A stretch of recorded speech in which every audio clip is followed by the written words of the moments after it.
Hey, how you doing? This is RJ. So today I'm going to talk about something which I seriously did not think I'd be talking about for a long, long time to come.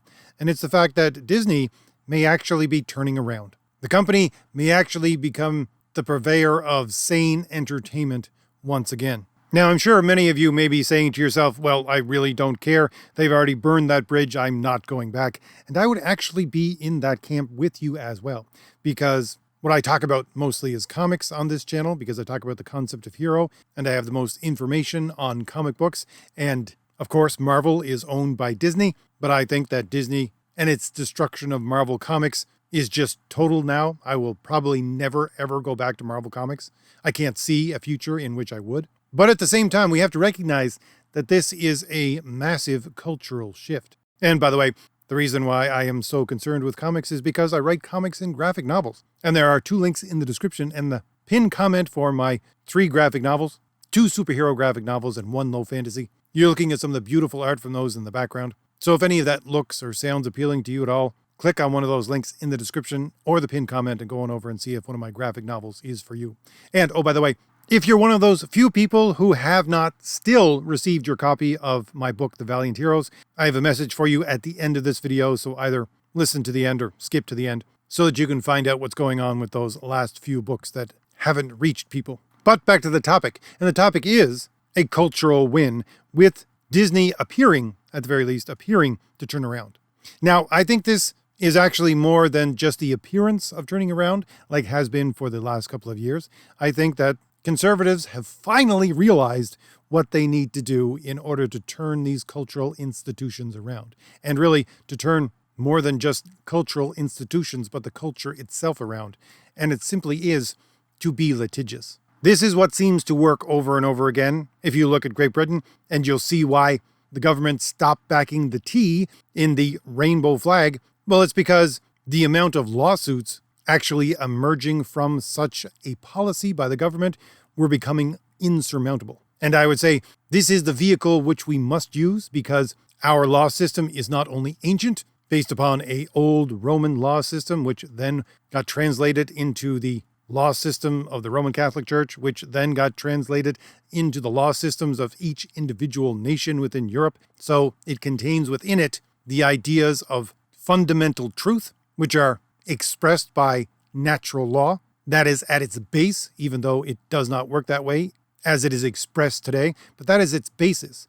And if you try to completely destroy that basis, you're going to destroy the control system of your entire society. So they can't destroy the entire thing. If you look at historical events when they tried to do that in, let's say, the USSR, it just fell apart completely. And the only way the government was able to maintain control was, 1, through massive military force, and 2, the fact that most of its citizens were still clawing their way out of serfdom. But anyway, the point is that, yes, our law systems are based on natural law, and on top of that, in the English-speaking world, at the very least, it's based upon precedent. Which means what? Which means you look at the historical precedent, what has happened before, and apply that to the present. And if you know how to make a good argument, and you understand the natural law arguments underpinning the law system, yeah, be litigious. It takes a long time.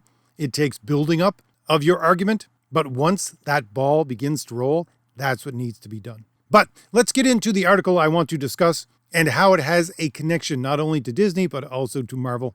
I'll put it up in the background and link it in the description as well. It's a fairly short article, so I'm probably going to read the entire thing.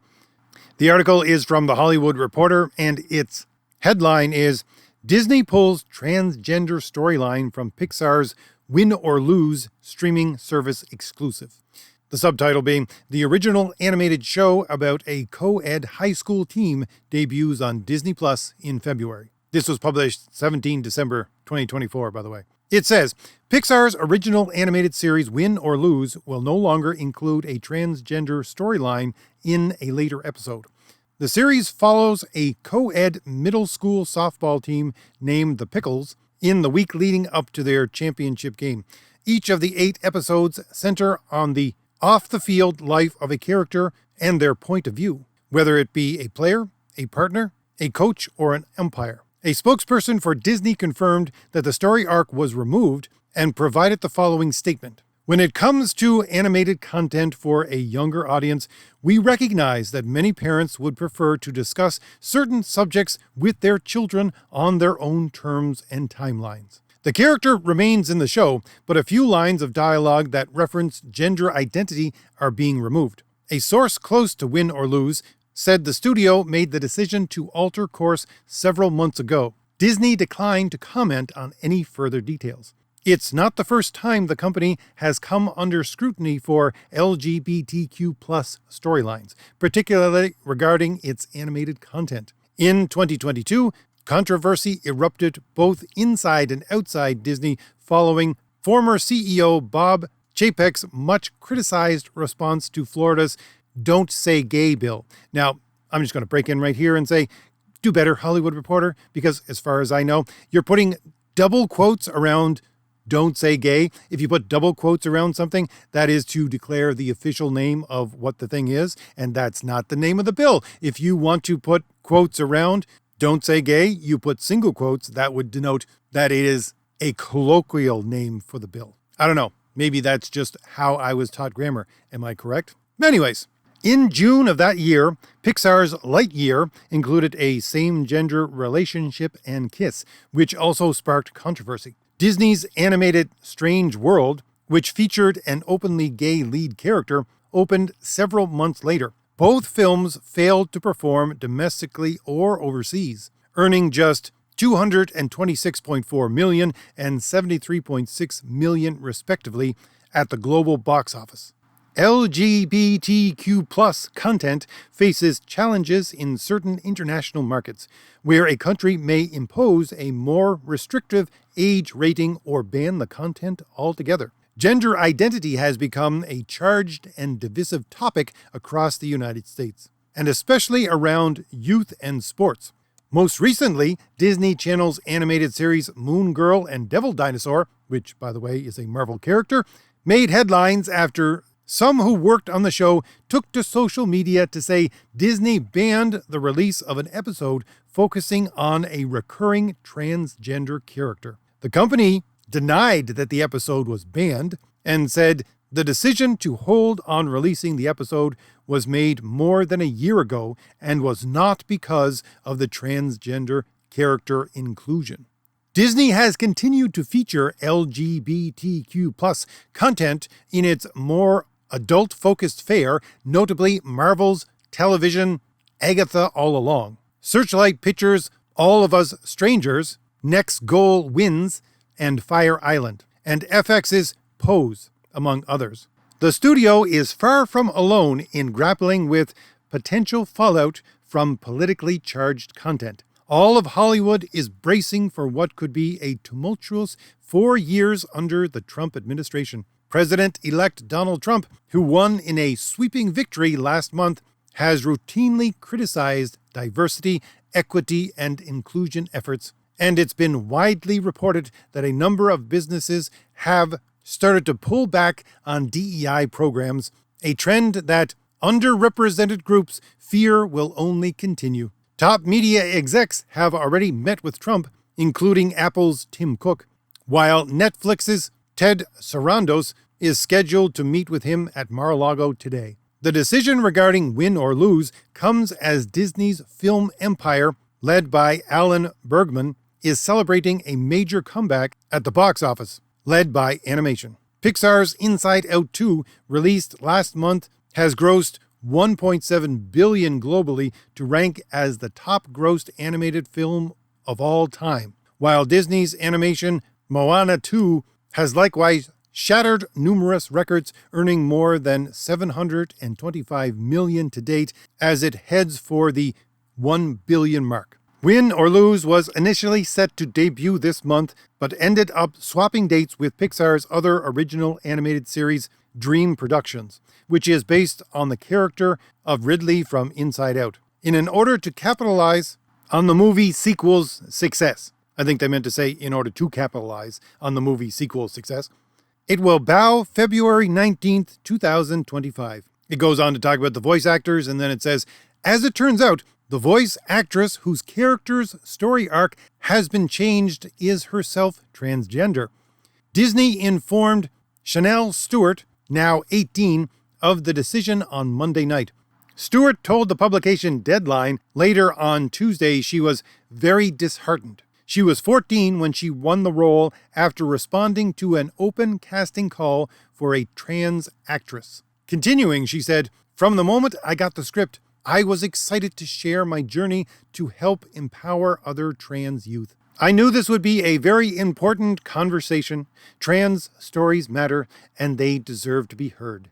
All right, so that's the end of the article. Now, I want to pick out a few things from this article, but first, let's move over to a different article about Disney that is in the news this week. And I'm going to go to, yes, CNN. Why? Because it's not very friendly to the way that I think, but at the very least, even this unfriendly, very liberal-leaning news organization, and I'll put that in quotes, is admitting what everybody is thinking.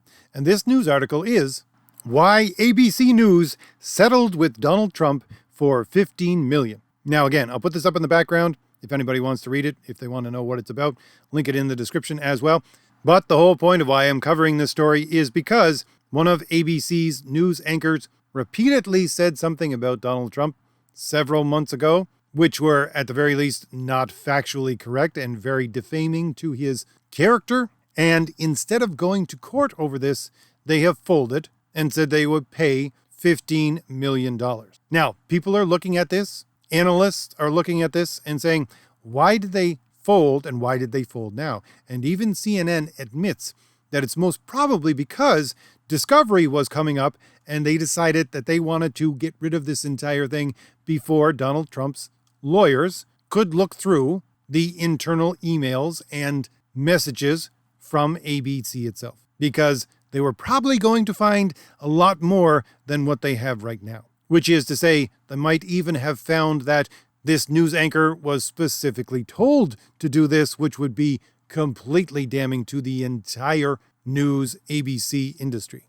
And here's the thing. Who owns ABC? Well, Disney owns ABC. So what's going on here? Well, they do reference it slightly in the Hollywood Reporter article when they talk about the so-called Don't Say Gay bill. To give an example of what this means, it's that, well, Ron DeSantis is going back to Florida as the governor, probably trying to make a bigger name for himself so he can run for president again, maybe in 4 years, maybe in 8 years. And what is the political punching bag that he uses in order to gain clout?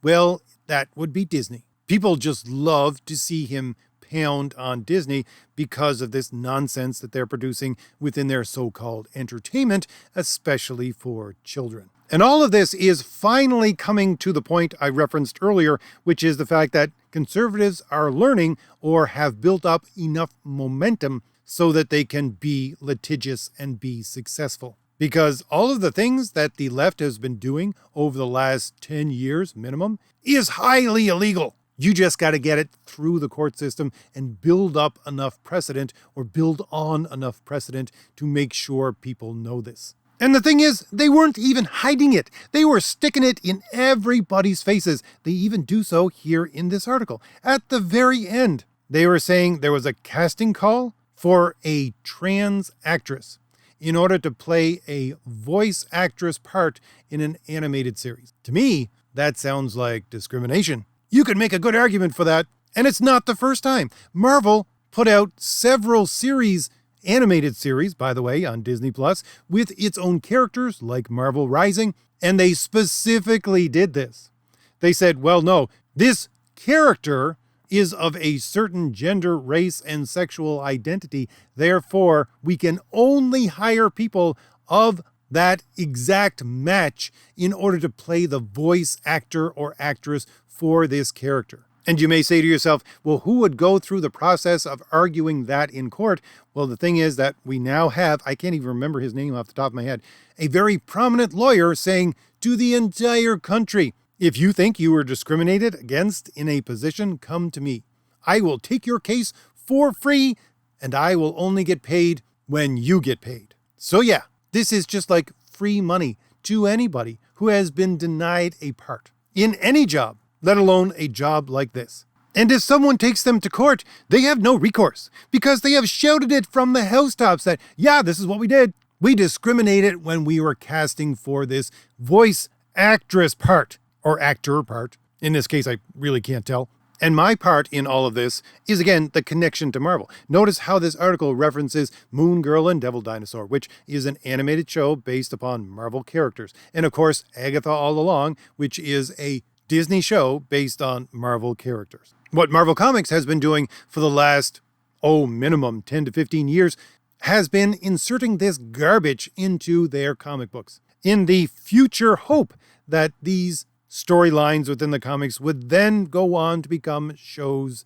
and movies. And we started to see that in the fourth phase of the MCU until it crashed and burned. Now, you may say that that was because of several different reasons, not just because of this, or the fact that they were still making money, but that doesn't matter. They just weren't making money hand over fist. And again, there are references right here to the fact that this is what they're trying to push in. Even animated children's shows that are based on Marvel characters right now. And they did what? They cut it out. Why did they cut it out? Because if they keep going in this direction, the lawsuits are just going to keep on coming. Now, what does this mean for the future of what I am more concerned with, which is Marvel Comics? Well, I think over the next 10 years, you're going to see, and this is just my opinion, but you're going to see a slow strangling of anybody who works at Marvel Comics out of the industry. Because, number one, the reason why these corporations sided with these far-left activists to begin with was because far-left activists are all about power. I've covered that numerous times on my channel, covering podcast after podcast of these people talking about how everything is reduced to power. And what are big, giant corporations based on? Well, they're based on the accumulation of power. They're basically a legalized individual, but being a legalized individual, they have no conscience. Therefore, what do? They collect power. And so their interests aligned in that field. But the fact is that now that these corporations are being shown, especially through lawsuits, that the people feeding them this material don't actually have any power and are on the downslope of becoming irrelevant, then they're simply going to abandon them. Because what? Because that's what a power-hungry entity would do. Abandon its allies as soon as those allies become a liability. This is even historically accurate if you look at these revolutionary-minded people. Whenever the revolution actually wins out, what happens to the people who are the true revolutionaries? Well, they get set up against a wall, and they are eliminated. And they do that for the same reason they're going to do what they're going to do over the next 10 years, which is strangle these people out. It's because, well, you helped us gain as much power as possible in the time you were relevant, but now that you're not relevant, you're actually a detriment to our accumulation of power, therefore we must get rid of you. And what is the corporate way to get rid of these people? Especially a lot of these people who have sworn to tear the industry down rather than to give it back to right-wing people, supposedly. Well, I can answer that question for you right here. Why?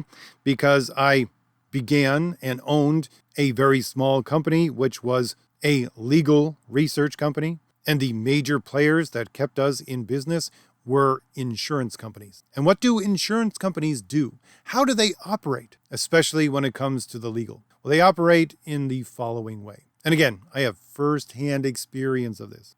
When an insurance company has a client who is becoming bothersome to them, they simply jack up their prices probably 3 to 4 times what they're used to with zero explanation. That becomes a win-win situation for the insurance company. Why? Because either the person who wasn't making them money starts to pay 3 to 4 times what they originally paid, and therefore they will then be making money again, or that person will say, well, I'm not dealing with this, I'm just going somewhere else. And they go somewhere else, and the insurance company who wanted to get rid of this person to begin with gets rid of that person. And the beauty of the entire thing is, in not telling them why they have jacked up their prices, the person who goes to a different company doesn't have enough information to make a critical complaint that will actually harm the company. So, again, in my estimation and through my experience, I would say that's what you're going to see happen with companies like Marvel Comics over the next 10 years. You're going to have the people who work there who are no longer useful to the company,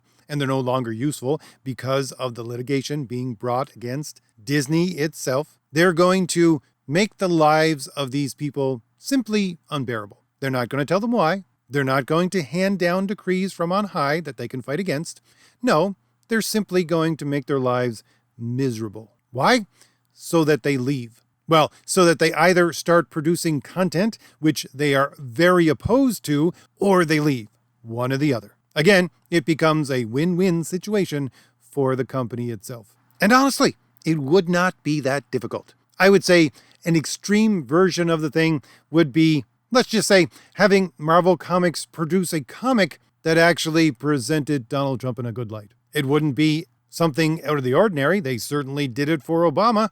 So if they were simply to say, let's produce material that the majority of Americans, as is apparent by the election outcome, actually want, how many people who work for Marvel Comics do you think are still going to want to work there? And again, it becomes a slow trickle that will choke these people to the point of leaving in disgust. And it could be something just as simple as not reproducing the books which actually help promote these kinds of creators who have put their political messaging in the comic books for the last 10 to 15 years. Concentrating on older storylines or other storylines to reproduce as those stories actually make money.